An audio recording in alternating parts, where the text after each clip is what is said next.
Thanks for tuning in to First City Focus. I'm your host, Allison Bowers.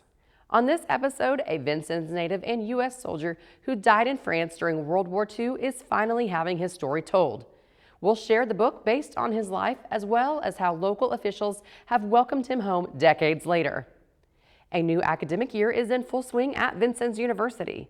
We'll take a look at the current trends being noticed on the Vincennes campus. Festival Latino is gearing up for its 7th year here in Vincennes. We'll find out what's being planned to celebrate the Latin culture. And the state of Knox County's workforce was recently in the spotlight. We'll share the highlights of the event hosted by the Knox County Chamber of Commerce. Join us for these stories and more right now on First City Focus.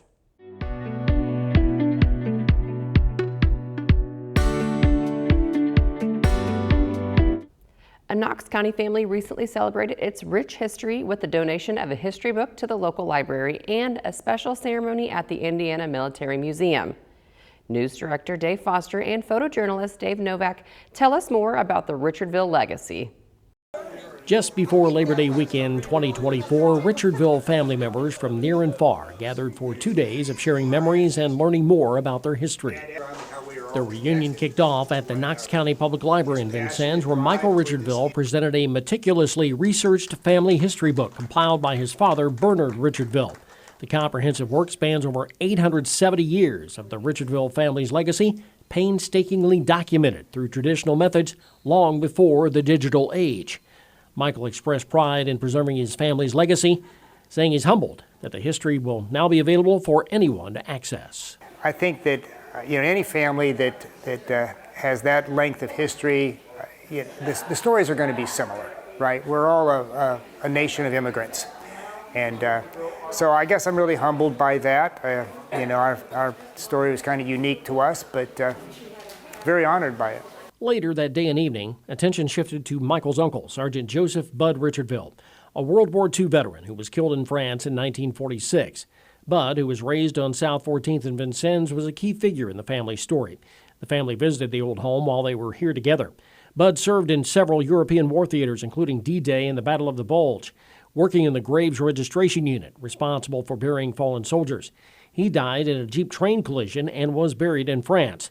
His niece, Regina Liberato, grew up hearing stories about him from her mother, Bud's sister, Mickey. So, there was everything from Bud, my grandpa chasing him with a pitchfork down the street because he didn't help out or he slept in or something with the farm. He was a sharecropper and he got mad at him, to Bud jumping on the trains and stealing food. There's a little write-up in a Vincennes paper where he was arrested for stealing food. They were hungry, they were cold, and Bud was kind of a hero in a way. He was like a Huck Finn character. Regina became immersed in Bud's legacy after receiving access to his photos and letters. His letters were often signed, "Your Forgotten Son." I worked so hard on this and documented so many of the stories and journalized them. Every time a new story would come up, I'd write it down, think about it, tell it again. Because the more you tell the story, the more he's able to live. He's not forgotten. And I always felt so hurt when I would read his letters that he wrote, "Your Forgotten Son." And it was like this mission I had to be. He was not going to be forgotten. Regina's longtime friendship with author Anne Montgomery led to the creation of the novel Your Forgotten Sons, which was inspired by Bud's life. During a moment of crisis in Regina's life, Anne promised she would write the book. And she went to the hospital to have a very difficult surgery, one that could have left her paralyzed from the waist down. And she asked me to go to Johns Hopkins Hospital in Baltimore to be her healthcare power of attorney. And I went there, and the night before the operation, she hands me a Ziploc bag, and it's full of 75-year-old letters. And she said, "Whatever happens to me, I want you to tell Bud's story."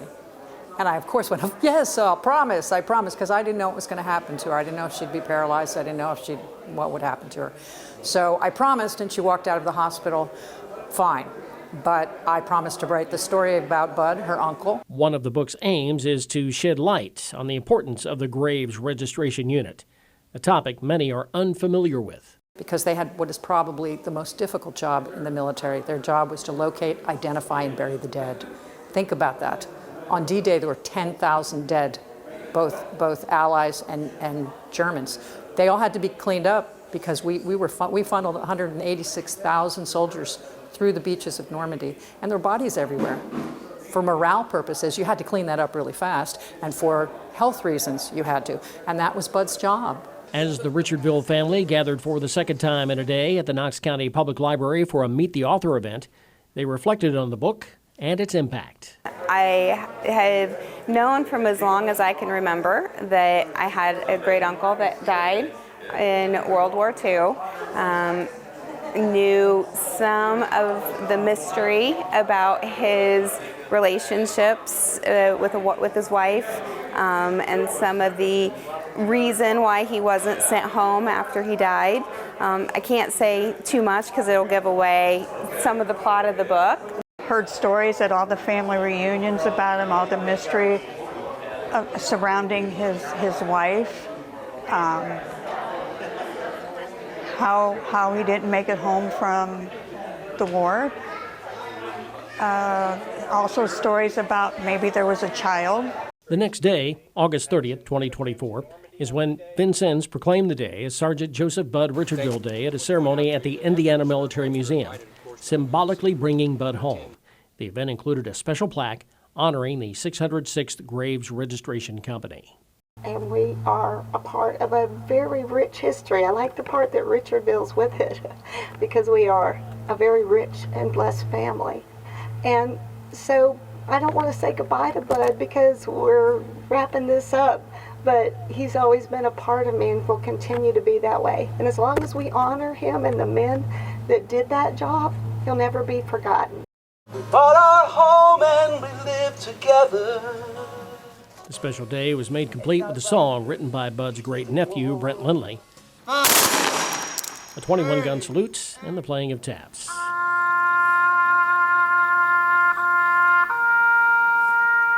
As the Richardville family continues to contemplate on their rich history, the legacy of Sergeant Joseph Bud Richardville and his service is now forever honored, not just in the pages of a book, but in the hearts of those who carry his story forward. For photojournalist Dave Novak, I'm Dave Foster for First City Focus. You can find out more information about the Richardville family and the book Your Forgotten Sons through the Knox County Public Library and vincennes.pbs.org. The 2024-25 academic year is in full swing on the Vincennes University campus, and with the largest freshman class since 2021. As Nicole Carey explains, university officials are taking note of what's changing for those pursuing higher education.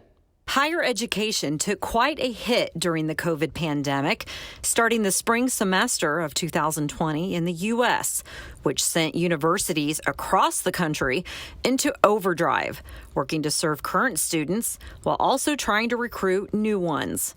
And ever since then, there's been a decline in those seeking higher education in Indiana. 65% of high school seniors graduating in 2015 went directly on to college. 53% the last 3 years. That's a huge decline. It's 12% of our high school class. And they're not necessarily going into the military or going into the workforce either. We're not sure where they're at. Vincennes University President Chuck Johnson will tell you that statistic has higher ed institutions like VU working on new ways to reach those graduating seniors. We've implemented a new customer relationship management system called Slate that allows us to make more one-on-one type of contact and communication with students, and that's been a really positive thing. It's a way for us to kind of nudge people, like you get from the doctor's office, hey, remember your appointment is next Tuesday at 8 a.m. We do the same thing with our events. That's improved some of the attendance. I think that we show that evidence is like 64% more likely to come as a student in the fall if you attend a Start VU, so that's a positive thing. New communication tools and the work of the admissions team has landed the largest freshman class on the Vincennes campus since 2021. Director of VU Admissions, Sarah McLinn, says while they're celebrating this bump in enrollment, her team cannot let their foot off the gas pedal as they're already working on next year's potential students. We've opened up the first of the year with a higher incoming class in the 24-25 school year. So it's very exciting coming into the 25-26 school year. We are starting our travel season, so my counselors are out traveling the state of Indiana and Illinois. We are just very, very enthusiastic about this upcoming year. We're continuing to see growth in some of our other areas like our ATC program, We're seeing strong numbers in our online programs as well as our early college and dual credit programs, Project Excel. So all signs are pointing to at least kind of maintaining where we're at, if not some positive pockets of growth. Other large efforts in place to allow students a chance to get to know the Vincennes campus involves hosting events, especially the growing number of summer camps, which can range in topics and activities, including STEM, surveying, broadcasting, police academies, basketball camps, and more. Not only do the students gain the knowledge from the camp programming, but they get a taste of life on a college campus. It's also really trying to plant the seed in students when their parents drop them off and pick them up, when they have brothers and sisters who come to visit them, or whatever it might be. So summer camps have been a really intentional part of our focus the last few years. We've been fortunate to have money from the Lilly Endowment to put into growing those summer camps, and now we're kind of into that point of being more thoughtful about what's working, what's not working, how do we fine tune, how do we make even more results. Students that attend camps, they get the real experience of being on Vincennes campus, and they get to see an inside of what VU really looks like that other students don't. So I had a student who attended Start VU, and they attended the STEM Academy when he was a junior in high school. He said he really wasn't for sure about going to college at all, let alone VU. Attended the STEM Academy and made his choice right there of I want to come to VU. And once the students are enrolled on campus, the Student Activities Office, as well as each college, work to make sure fun events continue throughout the year, like Weenies on the Wabash, which was held at the beginning of September. We take advantage of the proximity and the beauty of Kimmel Park near our campus. We take advantage of the wonderful activities that our students like to enjoy outside, beautiful weather that we've had, and it's just a great way for the campus community to come together here in Vincennes. Also a bustle of activity this fall is the construction of the brand new Center for Health Sciences and Active Learning. And you can see some of the buildings starting to take shape now. It's going to be right in the prime spot on campus. It's going to be a nice integration between Updike Hall and Jefferson Student Union and the LRC in terms of the architecture. It's going to offer active learning space for our faculty to become more capable in teaching in an active environment and less in the traditional environment, to engage students. So I think it has a great future as an investment for our student learning. I just think it's going to be a wonderful, wonderful thing for us. While the university will have to wait until next fall to unveil the new facility, all eyes right now are on the number of students coming to VU for the spring semester. Spring applications, they're looking very, very good. We are up about 8% from our admitted applications. And so again, those admitted applications are great, but we have to get applications before we get admitted. So spring is looking up, and we're very excited for that as well. With photojournalist Dave Novak, I'm Nicole Carey for First City Focus. To learn more about Vincennes University, you can follow a link on our website. September is Hispanic History Month, and a great chance to explore and celebrate many rich traditions of this culture. One local celebration doing just that, Festival Latino, is gearing up for its 7th annual event on September 21st. Event organizers Jen Holscher and Fernando Lozano join me to share the details. Thanks for joining me, guys. Thank you for the invitation. So this is your 7th year. How has this event grown since year one? It's grown a lot since year one. We've added a lot of performers. Since year one, we've have 2 folkloric dance groups this year.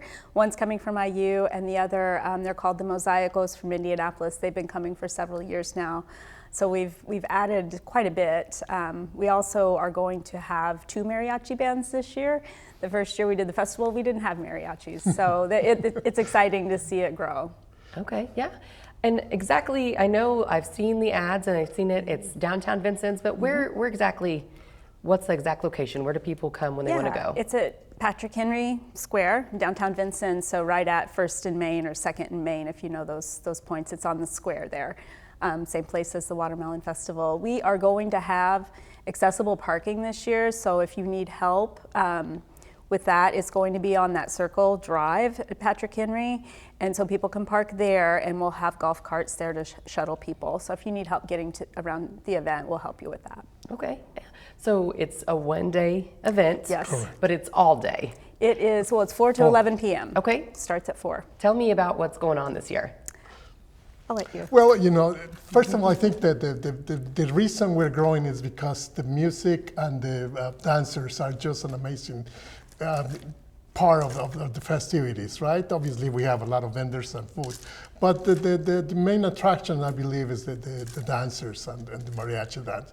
And one of the things is so important is because it really conveyed the feeling of friendship and tradition from Mexico to Vincennes. This is an opportunity for the community of Vincennes to really see the Mexican tradition, the Latin American tradition in their full potential. And that is the reason we're growing. The event has, like Jennifer just mentioned, we're gonna bring 2 mariachis bands. One is from, like she mentioned, from IU, which is the first time they're coming, which is, to me, it's just an amazing thing that the students are participating on this event.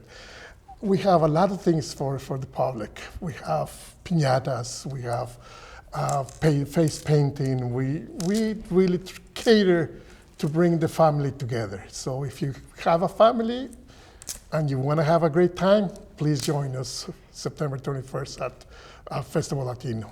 Yeah, that's what I was going to ask. So there's events from kids all the way up to adults. So kids, you said you're having face painting and piñatas. Piñatas. Anything else? We do a Super Ball drop, halters. They bring one of their big trucks and they drop these Super Balls that bounce really high. So that's always popular. Yeah. And this year the Lincoln Trail Mobile Farm is coming. So we'll have some animals there, they're really adorable. So yeah, quite a bit for the kids. We've got a lot of games and crafts as well. So we really try to make it a family event and something that also is just free for the community, for the public to come on out and enjoy. So it's all totally free? It's all free. Absolutely free. Oh, Yes. wow, that's an awesome. Well, the vendors' food that is not free. But right. But to participate, to watch the music, yeah, to there's watch the no dancing. entrance charge. Okay. There's no charge at all. There's no ticket. Yeah, we want it to be available to everybody. Right. So they come to the festival. What do they need to bring? Do they need to bring chairs? Do they need to bring? What's the setup for the We have event? chairs. We have tables. They're welcome to bring their own and have a picnic. But yeah, they just show up. Just show up and have fun. Yeah. Now, is this something people can kind of come and go from to get the full experience? Yeah.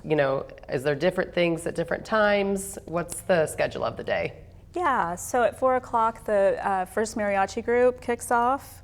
And then after that, we have the Mosaicos, the dancers from Indianapolis, and that's a really popular event. They are very talented. And then we mix in some of the kids' activities around 5 and 6 o'clock. After that, the groups from IU, the mariachis, and their dance group will be there. Following that, we've got the DJ brings, he has this robot, and I don't know how to explain it. You just have to see it, but the kids love it. It's this big robot that gets out and dances with the kids. And then we have a salsa lesson by an instructor coming from Evansville, and then we have a salsa band at 9 o'clock. So, and that one's, by then it starts to get dark and people are dancing, and so that's how the evening kind of progresses.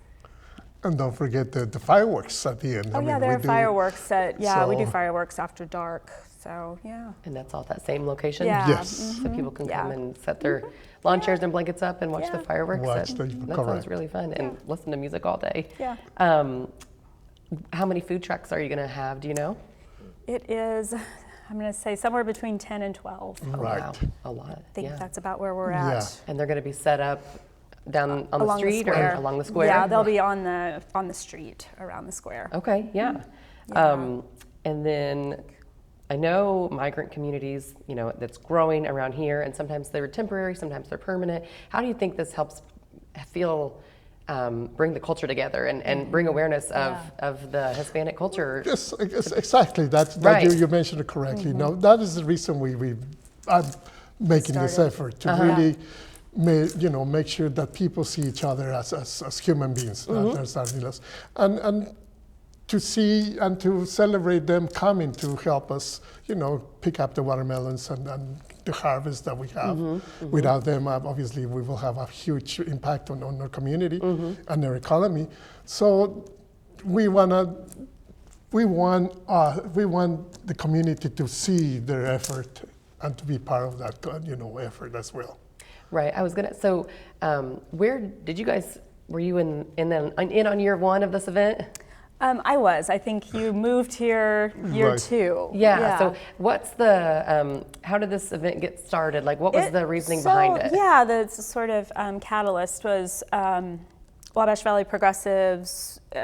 We're sitting around talking and talking about the farm workers, the temporary farm workers who come on a visa every year to harvest the crops, especially watermelon and some of our specialty produce in Knox County. We wanted to do something for them, and the idea came to have a festival and raise awareness of the Latino community and their contributions that they make. And so that was the impetus for the festival. That was how we started. And it's been really well received yes, by the community and locals and we have a mix of people. So we have locals, we have people from outside of Knox County, and then we also have some of the farm workers come. Their employers have helped bring them with transportation, and that. So some of them are able to make it as well. Right, and it's a great learning experience, for sure. kids and adults to come and to see that firsthand. And they might have seen some mariachi stuff on TV, but probably not. Right. Probably not, in their backyard at Vincennes. in downtown Vincennes. Yeah, so that's really fun. It is. To listen and to see, and there's going to be the smells of the food, and it's going to be just a great Five Senses festival. Well, one of the things that happened last year, for example, when they were doing the polka dance, I stopped after the dance. I said, do you see any similarities over here? Do you see anything? And they kind of were thinking. I said, well, this dance was basically brought to Mexico by the German community who made it here, who brought the beer, the cheese, and the music. So if you take that off it and they put, you're seeing Germans dancing. And everybody thought, my goodness, this is just amazing. So it's a learning experience that we are just really, stitched together from everyone. It has that culture, right? Right, just a big quilt, and that's the fun part of exactly. living where we live is getting all kinds of different cultures. And I think especially bringing in these acts from Bloomington and Evansville, and you guys are really going and trying to give the local people of Vincennes and the surrounding area experiences here that typically you might have to go further away to see. So, and I've been seeing a big push for that lately of, people really trying to provide experiences for here in Knox County that are, really unique, and it's just really great experiences. From this event, have you seen any smaller events or any positive things that have come or anything like that? We've heard that someone in Washington is thinking of doing a festival. I don't know of any that have actually come to fruition. And then we've also seen some things like there's a pickleball camp that Vanessa Purdom is leading now for some of the kids in the migrant education program. And we've sponsored that with some of the proceeds from Festival Latino. So we've tried to not only give this festival to the community, but also to support related, I'll say, causes or things that are related to the Latino community, and we've looked for ways to help them. Great. So what do you have planned for the future? Any big plans for the next for Festival Latino 8, 9, 10, 11? Oh my. We're just waiting for this one to finish.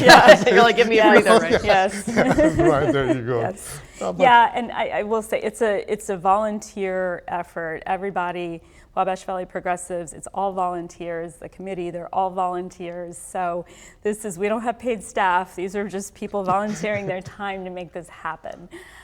So it's a lot of work and effort, but it's always worth it. So okay. And I would like to add, thank all the vendors. I mean, not the vendors, the community, the sponsors. Our sponsors are local. Yeah. They help us with putting together the finance to bring this event. So thank you very much. Well, and that makes it free to the public then, yes. and that's what makes it accessible. Yep. Right. Yeah. Okay, well, to stay up to date with the happenings of Festival Latino, be sure to check their Facebook page, right? And thank you, Fernando and Jen, for coming on. Thank you very much for the invitation. For the second year, Vincennes PBS is proud to be the key sponsor of the Knox County Chamber State of Series. It's a chance to showcase local efforts of investing in our community across different areas that impact those living here. The first installment of the series was recently held, sharing the state of workforce in our area. We're talking about benefits and opportunities that are available to you as employers, as well as helping our youth. InVets was created through Next Level Veterans. It was an initiative. And what we do is we help companies, no matter your size, connect with veteran talent as they get out of service. We're completely free. We don't charge you anything. The whole point is to help veterans and their families get the careers that they want and that are qualified for. So this is how we do it. We have a lot of great partnerships throughout the state of Indiana. And in our vision is veterans and their families are choosing Indiana to thrive in their civilian lives. I wanted to talk a little bit about some of the barriers that we see individuals face within the area. Not uncommon to any other county that we serve in our 9-county footprint. Transportation tends to be one of the highest barriers. Many areas have invested, just as the Knox County has, into transportation. But a lot of times what we see is some mismatch on route times or hours and shift times. So those are some of the things that we talk with individuals that come into the office that are looking for work and what they need based on what their barriers are. We are extremely lucky to have JAG as yet another program at Lincoln that can help our students. This is a program that it has an impact on a large number of our students every year.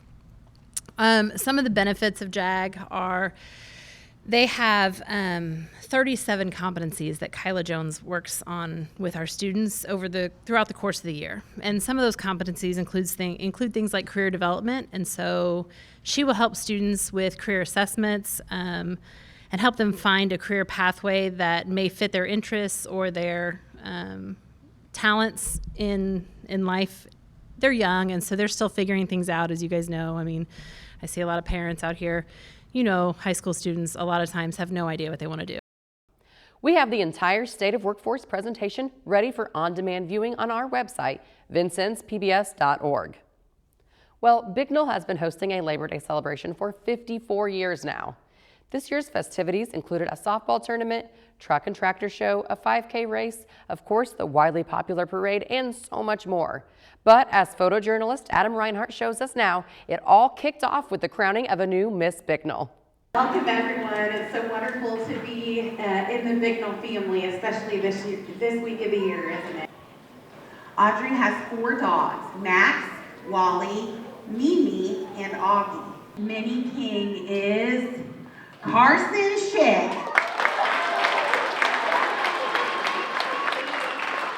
Congratulations, Carson. Bicknell Mini Queen, Lakeland Carroll. Hello, Zella. Zella is 4 years old. My name's Olivia P., and I'm your 2023 Miss Bicknell. I hope you've enjoyed tonight's pageant. Brenna Collins. Brenna has been busy helping with backpack blessings for the last 2 years. Our 2024 Miss Bicknell contestant number 1, Mally Lyons.